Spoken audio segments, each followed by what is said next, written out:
Kanchipuram Varamahalakshmi Silks, the Grand Banarasi Mela. First time ever in Hyderabad starting from November 1st. Mahesh చంద్ర మీ పేరు, but ఇండస్ట్రీలో చంద్ర మహేష్ అని popular. మీ పేరు గుర్తురాగానే అందరికీ ముందుగా గుర్తొచ్చే సినిమా ప్రేయస్ రావే. అంటే మీరు తీసిన సినిమా కనీసం ఒక 25 ఏళ్ళ క్రితం తీసిన సినిమా అది.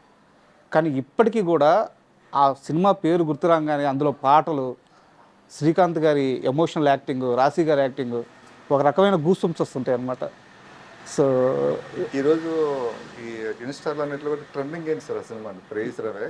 ఎక్కువగా ఈ డైలాగ్స్ అన్ని శ్రీకాంత్ గారి డైలాగ్ కానీ, రాశి గారి డైలాగ్ కానీ ఇవన్నీ కూడా ఇన్స్టాలో వస్తున్నాయి. నాకు అందరూ పంపిస్తుంటారు మా ఫ్రెండ్స్ అంతానే. రీసెంట్గా నేను మా సురేష్ పర్సన్ నా మాతృ సంస్థ కదండి, అవును, వెళ్ళి ఏదో పని మీద వెళ్ళినప్పుడు మా సురేష్ బాబు గారు కనిపించాను. పిలిచి ఆప్యాయంగా పిలిచి, మహేష్ నీ ప్రేయస్ రావే సాంగ్ ఉంది కదా, నీకోసం సాంగ్, అది ఇప్పుడు ట్రెండింగ్ సాంగ్ అయింది. మన అంటే సురేష్ పర్సన్స్ యూట్యూబ్ ఛానల్ ఉందండి, దాంట్లో మా సురేష్ పర్సన్స్ తీసిన అన్ని సినిమాల్లో కన్నా ఈ సాంగ్ నెంబర్ 1 పొజిషన్లో ఉందండి. అదే ఆయన నన్ను అప్రిషియేట్ చేశారు రోజు. చేసి నెక్స్ట్ మనం ఇమీడియట్లీ మనం ఒక సినిమా చేద్దాం మహేష్ సురేష్ పర్సన్స్లో, ఈ సినిమా అది చేస్తున్నావు కదా, అది అయిన తర్వాత మనం చేద్దాం అన్నారు. సార్ మీరు లాస్ట్ మూవీ తీసి ఎన్ని సంవత్సరాలు అవుతుంది? నేను లాస్ట్ మూవీ రెడ్ డైరెక్ట్ అని ఒక సినిమా చేశాను సార్. అది 4 లాంగ్వేజెస్, తెలుగు, తమిళ్, కన్నడ, మలయాళం అండి. అది 2015 సార్. అది 2015 నవంబర్ అండి. తర్వాత ఇంకా నేను గ్యాప్ వచ్చింది సార్ సినిమా చేయడానికి. 10 ఏళ్ల తర్వాత ఇప్పుడు పిఠాపురంలో కింద అలా మొదలైంది ఉపశీర్షిక. అవును సార్. ఆ సినిమాతో మళ్ళీ రీఎంట్రీ ఇస్తున్నారు. అవును. సో ఎందుకు సార్ 10 ఏళ్ల గ్యాప్ తర్వాత ఇలాంటి ఓ సినిమాతో ఎందుకు రావాలనిపించింది? అంటే నాకు ఆ సినిమా చూసి, రెడ్ డైరెక్ట్ సినిమా చూసి మలయాళంలో పెద్ద హీరో నన్ను పిలిచారు. అక్కడికి వెళ్ళడం, అక్కడ స్టోరీ డిస్కషను. నాకేంటంటే కథ నాకు నచ్చకుండా నేను కాంప్రమైజ్ అవ్వలేదు సార్. కథ నాకు నచ్చాలి, నేను ఓన్ చేసుకోలేను. అక్కడ ఏంటంటే కథ నాకు సెట్ అయ్యేది కాదు. దరిదాపు అక్కడ మలయాళం దగ్గర పెద్ద హీరో దగ్గర నాకు 1 year అయిపోయింది. 2017 అంతా పోయిందండి. అయిపోయిన తర్వాత నన్ను మళ్ళీ ఇక్కడ మంచి హీరో, మన తెలుగులో పెద్ద హీరో ఆయన, ఒక ఫ్యామిలీ డ్రామా చేద్దాం, మంచి సినిమా చేద్దాం, మంచి సెంటిమెంట్ ఉంటే చెప్పంటే ఒక చైల్డ్ సెంటిమెంట్గా చెప్పానికి బాగా నచ్చింది. చేద్దామని చెప్పా అన్నారు. ఇంకా ఆ ప్రొడ్యూసర్తో ట్రావెల్ చేసామండి. అదే 1.5 year. ఇంకా సెట్స్కి వెళ్దాం అన్ని పక్కగా అనుకున్న టైంకి ఏమైందంటే ఇంకా కరోనా ఒకటి రావడం జరిగిందండి. కరోనా రావడంతో ఇంకేమైందంటే ఇంకంతా స్తబ్ద్ అయిపోయింది. ఆఫ్టర్ కరోనా తర్వాత ఈ ఫిషన్స్ మారిపోయింది. అంటే అవును, రీసెంట్ సినిమా ఏం చేసాం మహేష్ అన్నది మళ్ళీ వచ్చిందండి. అప్పుడు 5 సంవత్సరాలు అయిపోయింది గ్యాప్. అంటే ఇంకా అలాగ రావడం అంటే ఇంకా తర్వాత ఎవరన్నా వేరే హీరో దగ్గరికి వెళ్ళినా కూడా, అంటే 1-2 సినిమాలు చేసిన హీరోతో ఒక మాట్లాడినా కూడా అలాగేంటని చెప్పడం, బాగా మాట్లాడేవారు.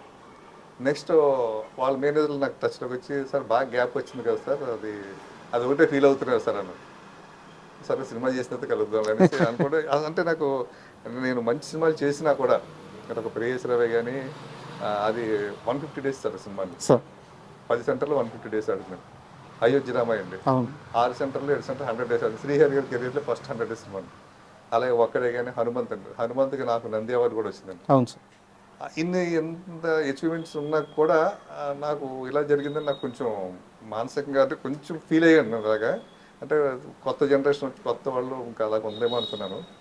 అనుకున్న ఈ లోపల మాకు ఆకు సురేష్ గారు నా ఫ్రెండ్, ఆయన 2021 నుంచి నాతో జర్నీ చేస్తాను. 2021 నుంచి సినిమా చేయాలని ఆయన మంచి స్క్రిప్ట్ తీసుకొస్తే ఆ స్క్రిప్ట్ కూర్చునండి అందరం, నేను నా ఫ్రెండ్స్ బాలకృష్ణ అని, మురళీకృష్ణ, ఎఫ్ఎం మురళి అంటారు ఆయన, మేమంతా కలిసి చేసి మహేష్ చంద్ర సినిమా టీం అని ఒక బ్యానర్, నా పేరు మీద బ్యానర్ స్టార్ట్ చేశాను. సినిమా మొదలు పెట్టామంటారు పిఠాపురంలో అని. Super, all the best sir. And త్వరలోనే సినిమా రాబోతుంది అనుకుంటున్నాను. అండ్ ఈ సినిమా పక్కన పెడితే మీ జర్నీ విషయానికి వస్తాను. యాక్చువల్గా ఎవరైనా ఇండస్ట్రీలోకి వచ్చేటప్పుడు ఏదో ఒక నిర్మాత ఛాన్స్ ఇస్తాడు, మనం సక్సెస్ అవ్వాలి, ఫ్యామిలీని పోషించుకోవాలి, 4 రూపాయలు డబ్బులు సంపాదించుకోవాలి, ఈ మైండ్ సెట్ ఉంటుంది. కానీ మీకు మాత్రం పర్టికులర్గా రామానాయుడు గారే కావాలి, ఆయన దగ్గరే పనిచేయాలి, ఆయన దగ్గరే అడ్వాన్స్ తీసుకోవాలి, ఆయన బ్యానర్లోనే సినిమా చేయాలి, ఇదేం టార్గెట్ సార్ చిన్నప్పటి నుంచి? అంటే సార్ నేను కాలేజ్ చదువుతున్నప్పుడు జ్యోతి చిత్ర సితార పేపర్లు వచ్చేసారు. అవి దాంట్లో ప్రొడ్యూసర్ అంటే రామానాయుడు గారికి కనిపించేవారండి. ఆయన తెల్ల టోపీ పెట్టుకుని, తెల్ల డ్రెస్ వేసుకుని, అంటే ఒక మెగాఫోన్ పెట్టుకుని ఆ కాలు మీద కాలేసి కూర్చుని ఉండడం, అంటే ఆ డైరెక్టర్లో ఏదో సీన్ పేపర్ చెప్తే నేను పక్కన నిలబడి చూడడం, ఇవన్నీ చూస్తుంటాను. అలాగా ఏ ప్రొడ్యూసర్తో ఎవరిది ఉండేది కదండి. ఆ వర్కింగ్ స్టిల్స్ ఒక రామానాయుడు గారికే ఉండి తప్పితే మిగతా ప్రొడ్యూసర్స్ చాలామంది ప్రొడ్యూసర్లు ఉన్నా కూడా ఉండేది కాదండి. ఆ తర్వాత చూస్తుంటే ఆయన పరిచయం చేసిన డైరెక్టర్లలో అప్పటికే నేను నేను చదువుకుంటున్న రోజుల్లోనే 20 మందిని పరిచయం చేసేవారు, 21 మందిని పరిచయం చేసేవారు వస్తుండేది పేపర్లు. సరే నాకు కసి పెరిగిపోయింది మనం. అంటే నాకు సినిమా ఇంట్రెస్ట్, మా ఇంట్లో వాళ్ళకి ఎవరికి ఇంట్రెస్ట్ లేదు సార్. ఇది మా మదర్ గవర్నమెంట్ ఎంప్లాయ్, మా ఫాదర్ గవర్నమెంట్ ఎంప్లాయ్. నన్ను ఒక గవర్నమెంట్ ఎంప్లాయ్ చేద్దాం అనుకున్నారు. నాకు ఇంక కాలేజీకి వెళ్ళిన దగ్గర నుంచి సినిమాల మీద ఇంట్రెస్ట్ పడడంతో ఇంకా వాళ్ళు అదేంటి ఇదేంటంటే కొన్ని నేను పట్టించుకున్నాను కాదు. నేను జ్యోతి చిత్రంలో కట్ చేసుకున్నాను పేపర్ కటింగ్ చేసి ఆ ప్రేమ ఖైదీ సినిమా అండి. అది ఈవీవి సత్యనారాయణ గారు హరీష్కి డైలాగ్ చెప్తున్నారు కదండి, పక్కన రామారెడ్డి గారు నిలబడి ఫోటో ఒకటి ఉందండి. నేను దాన్ని కట్ చేసేసండి ఈవీవి గారి ఫేస్లో నా ఫేస్ పెట్టుకుని black and white photo face పెట్టి దాన్ని జిరాక్స్ తీసుకుని దాన్ని కట్ చేసి నేను పెట్టుకుని అనమాట. పెట్టుకుని అండ్ నేను చూసుకుంటే నేనే డైరెక్టర్, రామారెడ్డి గారు ప్రొడ్యూసర్ అని ఫీల్ అయిపోయి నేను ఒక కథ రాసుకునండి. అప్పుడే మృత్యుంజయుడు అని ఒక కథ రాసుకునండి. నిర్మాత రామానాయుడు, దర్శకత్వం మహేష్. అలా రాసుకుంటే మా ఇంట్లో కూడా నన్ను ఒక లూజ్ అయిపోయింది ఇది అనుకునేవారండి. ఏంటి అసలు సినిమా ఫీల్డ్ అంటే ఏమనుకుంటే ఎవరో తెలియదు మనకి, అక్కడ ఏమీ లేదు, రామానాయుడు గారి పేరు పెట్టుకోవడం అంటే ఇదేంటనేసి నన్ను రకరకాలుగా చూసుకోరు. అనుకోకుండా నాకు చిన్నతనంలో నాకు మ్యారేజ్ కూడా అయిపోయిందండి. మ్యారేజ్ అయిపోవడంతో అయినా కూడా నా మైండ్ సెట్ మారలేదు సార్. సినిమా ఫీల్డ్కి వెళ్ళాలని పిల్లలు కూడా పుట్టేశారండి. ఇంకా నేను బరువు అయిపోయాను ఇంట్లో. ఇటు మా అత్తగారింట్లో బరువు అయిపోయాను, మా అమ్మగారింట్లో కూడా బరువు అయిపోయాను. ఇంకా ఆ టైంలో నా వైఫ్ ఏంటి ఇలా టైం వేస్ట్ చేసుకోవడం, ఒకవేళ ఇంట్రెస్ట్ ఉంటే చెప్పు, వెళ్ళిపోదాం హైదరాబాద్ చెన్నై ఎక్కడో ఉంది కదా, వెళ్ళి అక్కడ ట్రై చేసుకుని ఒక సంవత్సరం ప్రయత్నం చేద్దాం, కుదిరితే ఉందాం, లేదంటే వెనక్కి వచ్చేద్దాం. అక్కడ తను సపోర్ట్ చేస్తే నేను వెనక్కి రావడం అనేది పెట్టుకోవద్దు, అక్కడికే వెళ్ళి ఉండాలి అంతే కదా, అలా ఫిక్స్ అయిపో. మరి కష్టాలు పడవలసి వస్తుందని నేను చదివాను. రామారావు గారు, నాగేశ్వర గారు వీళ్ళందరూ పార్కుల్లో పడుకున్నారట, మంచిలు దాగి బతికి గడిపారట. ఇటువంటి రోజులు జరిగేది పెద్ద వాళ్ళందరికీ చెప్పలేం మనకు కూడా. నేను ఒక్కసారి వెళ్ళిన తర్వాత ఇక్కడ వీళ్ళెవరి దగ్గర నుంచి ఏది ఆశించను, దానికి ప్రిపేర్ అయ్యారంటే నా వైఫ్ కూడా సరే ఉందండి. సో అలా రావడం, అక్కడ సురేష్ ప్రొడక్షన్స్లో జాయిన్ అవ్వడం, అసిస్టెంట్గా జాయిన్ అయిన 5 yearsలోనే మీకు తొలి సినిమా అవకాశం వచ్చేసింది. అయితే రాజశేఖర్ శివయ్య సినిమా మీ లైఫ్ని టర్న్ చేసిందంటే ఎలాగా? అంటే సార్ అది శివయ్య సినిమాకి ఆ టైంలో రాజశేఖర్ గారు సినిమా చేయాలనుకున్నారు నాయుడు గారు సురేష్ ప్రొడక్షన్స్లో ఉండి. ఓకే. ఆయనకి గ్యాప్ అండి, రాజశేఖర్ గారికి సినిమా లేవు అప్పుడు 1 year నుంచి గ్యాప్ అండి. మా రామానాయుడు గారు కూడా రాజశేఖర్ గారితో సినిమా చేద్దాం అనుకున్నారు. కథ కోసం చూస్తున్నారు అనమాట. కథ కోసం చూస్తున్న టైంలో అనుకోకుండా నాకు పోసన్ మురళి గారు కనిపించి ఒక చోట ఏదో టాపిక్ వస్తే ఇలా కథ ఉందంటే నా దగ్గర కథ ఉందని ఉన్నాను. పోసన్ మురళి గారు నాకు కథ చెప్పారు. బాగుంది సార్, చిన్న చిన్న కరెక్షన్ చేసుకుందాం అన్నట్టే ఓకే అన్నారైనా అని నేను రామానాయుడు గారికి చెప్పాను. చెప్తే లోపల పోసన్ మురళి గారు ఏమన్నారంటే, మహేష్ నాకు నాయుడు గారి సంస్థ వచ్చి రావట్లేదు అయ్యా అని. ఏమన్నాను, 3 కథలు ఇప్పుడు వచ్చి 3 కథలు తీసుకెళ్ళాను, డేట్లు అనౌన్స్ చేసేసి అన్ని అనౌన్స్ చేసేసి లాస్ట్ మినిట్లో క్యాన్సిల్ అయిపోయాయి. లాస్ట్ మినిట్కి ఒక వారం రోజులు ఉంటుందని క్యాన్సిల్ అయిపోయాయి. అక్కడ నాకు ఎంట్రీ లేదయ్యా. ఓకే. లేదంటే ఈ సినిమా నేను నాయుడు గారు నేను బాగా ఇష్టం అండి, సురేష్ బాబుకి బాగా ఇష్టం, అక్కడ స్టోరీ డిపార్ట్మెంట్లో కూడా నేను ఉంటాను. నేను ఎవరైనా మంచి కథలు చెప్తే నేను వాళ్ళు రికమెండ్ చేస్తుంటాను. ఆ రికమెండ్ చేసిన కథల్లోనే ఒకటి ప్రేమించుకున్నారు ఆ కథ కూడా. అలాగే మీరేమైనా కథ చెప్తే బాగుంది, నాకు నచ్చింది కాబట్టి నేను నాయుడు గారు చెప్తాను సార్. సరే అంటే నాయుడు గారికి కథ చెప్పామంటే ఆయన చెప్పాను నాయుడు గారికి, ఇలా మురళి గారి దగ్గర కథ ఉందని ఆయన వచ్చి చెప్పారు నాయుడు గారికి. నాయుడు గారికి కూడా బాగా నచ్చింది. నచ్చిన తర్వాత డైరెక్ట్గా ఎవరిని పెడదాం అనేసి అనుకుని నాయుడు గారు ఫస్ట్ మహేష్ నువ్వు చేయవయ్యా అన్నారు. నాకు భయం వేసిందండి. అంటే చేయడానికి భయం, ఎందుకు భయం వేసిందంటే అండి, నేను మెంటల్గా ప్రిపేర్ అవ్వలేదు. నేను డైరెక్టర్ అవుదని నాయుడు గారు అంత స్పీడ్గా అంటారన్న మాట నేను అనుకోలేదు. నేను మెంటల్గా ప్రిపేర్ అవ్వలేదండి. అప్పుడు సురేష్ వర్మని డైరెక్టర్ ఒక ఆయన, సురేష్ వర్మన్ ఆయనతో సురేష్ బాబు గారు జర్నీ చేశారండి. వెంకటేష్ బాబుతో సినిమా అనుకునైనా ఒక దాదాపు ఒక 7-8 నెలలు కూర్చున్నారు. సురేష్ వర్మ అంటే భాష కాదండి, ఆయన సురేష్ కృష్ణ గారు అండి. సురేష్ వర్మని మనసు ఇచ్చి చూడు సినిమా చేశారు కదా, శివయ్య సినిమా డైరెక్టర్ ఆయన. శివయ్య సినిమా డైరెక్టర్ ఆయన అంటే ఆయన వెంకటేష్ బాబుతో సినిమా అనుకుని జర్నీ చేశారండి.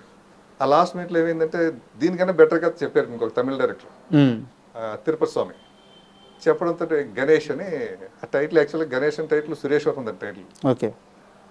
ఆ గణేష్ టైటిల్ దానికి పెట్టండి. ఇంకా తిరుపతి స్వామితో సినిమా స్టార్ట్ చేశారు. ఈ సురేశ్వర్ ఖాళీగా ఉండిపోయింది. ఖాళీగా ఉండిపోయి అతను నా దగ్గర ఫీల్ అయిపోయాడు.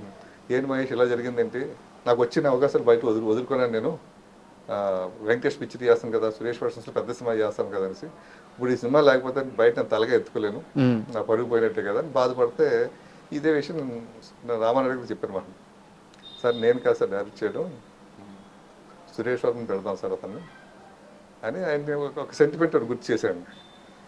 ఎలా అంటే జయంత్ గారు, జయంత్ సి పరంజీ గారు, ఆయన సురేష్ పర్సన్స్లో ఒక సినిమా స్టార్ట్ చేశారండి. అప్పుడు నేను సురేష్ పర్సన్స్లో అసిస్టెంట్గా కూడా ఇంకా ఎంట్రీ అవ్వలేదు.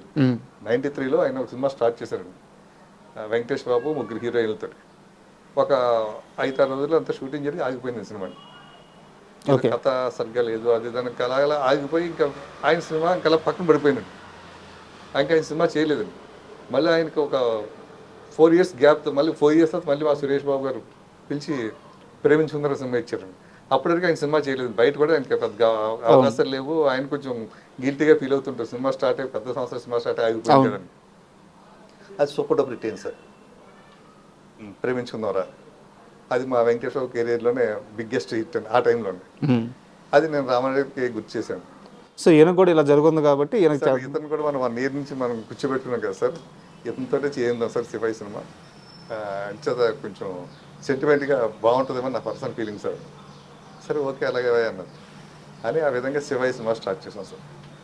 చేసినప్పుడు ఏంటంటే మధ్య మధ్యలో డైరెక్టర్ గారికి, రామారావు గారికి కొంచెం మిస్అండర్స్టాండింగ్స్ రావడం, లేకపోతే రైటర్తో రావడం, ఇంకెన్ని నేను కోఆర్డినేట్ చూసుకుంటూ ఉండేవాడు అన్నమాట. వెళ్ళి చివరికి ఒక టైంలో ఏమైందంటే కొన్ని సెంటిమెంట్ సీన్స్, ఆయన డైరెక్టర్ గారు తీసిన సీన్స్ మా రామారావు గారికి నచ్చలేదండి.